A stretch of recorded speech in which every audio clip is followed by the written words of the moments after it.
pertanyaan berikut adalah apakah dampak PKB yang sudah mengadopsi Undang-Undang 11 nomor 11 tahun 2020 terhadap putusan MK dan bagaimana solusinya?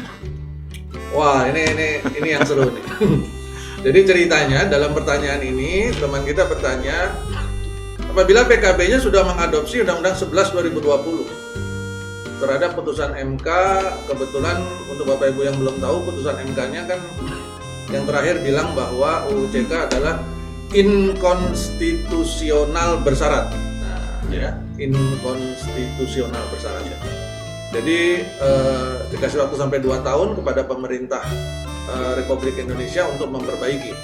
Apabila dalam waktu 2 tahun itu jatuh temponya kalau nggak salah November 2023. Ya, kurang lebih segitu, November 2023.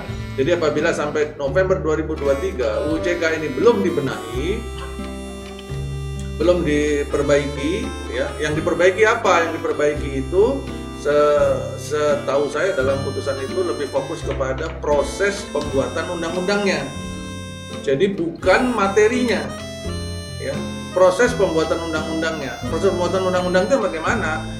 Tahapannya seperti melibatkan rakyat, melibatkan perwakilan masyarakat, melibatkan perwakilan stakeholder ya, yang berkepentingan, dalam hal ini siapa, karyawan, kemudian dan lain sebagainya. Nah itu yang perlu diperbaiki menurut Mahkamah Konstitusi. Dan itu diberikan waktu 2 tahun.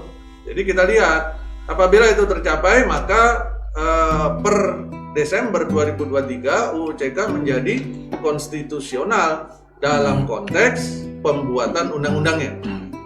Nah, materinya berarti nanti mungkin teman-teman kita yang berkepentingan dalam hal ini mungkin lebih banyak serikat mungkin akan mengajukan untuk konteks materinya,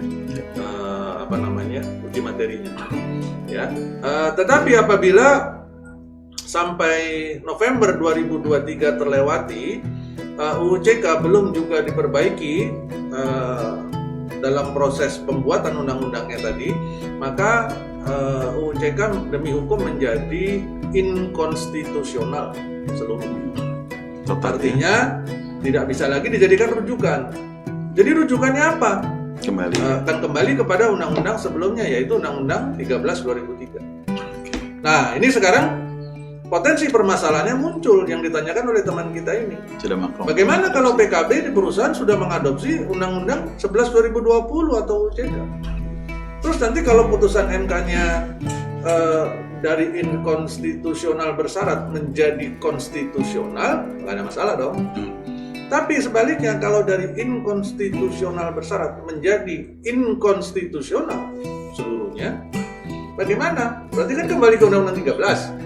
Maka Bapak Ibu semua demi hukum pada saat kembali ke Undang-Undang 13 2003, ini apabila kembali pada Undang-Undang 13 2003, maka demi hukum juga seluruh PKB yang sudah terlanjur mengadopsi UU CK harus mengikuti standar yang dimiliki oleh Undang-Undang 13 2003. Ya. Jadi kembali ke Undang-Undang 13 2003. Kenapa kok kembali?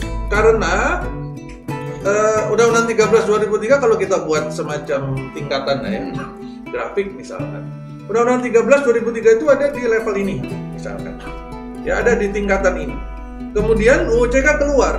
Apakah UU CK itu berada di tingkatan yang lebih tinggi dalam arti secara kuantitas dan kualitas isinya lebih bagus daripada Undang-Undang 13? Ternyata khusus mengenai ketenagakerjaan itu secara kuantitas dan kualitas isinya sebagian besar lebih rendah dari Undang-Undang 13. Jadi posisinya begini nih, ini Undang-Undang 13, ini UU CK. Nah sekarang PKB sudah ngikutin ini semua kan? Nah begitu nanti undang-undangnya kembali kepada Undang-Undang 13, maka seluruh PKB menjadi berada di bawah undang-undang. Dan ini terlarang. Maka kepada mereka yang sudah terlanjur punya mengadopsi UU CK dalam PKB-nya, kalau nanti kejadiannya di Desember 2023 undang-undangnya kembali pada Undang-Undang 13, maka pada saat itu seluruh PKB dan peraturan perusahaan di seluruh perusahaan Indonesia harus naikkan lagi kembali pada Undang-Undang 13. Menyesuaikan lagi. Ya, begitu kurang lebih.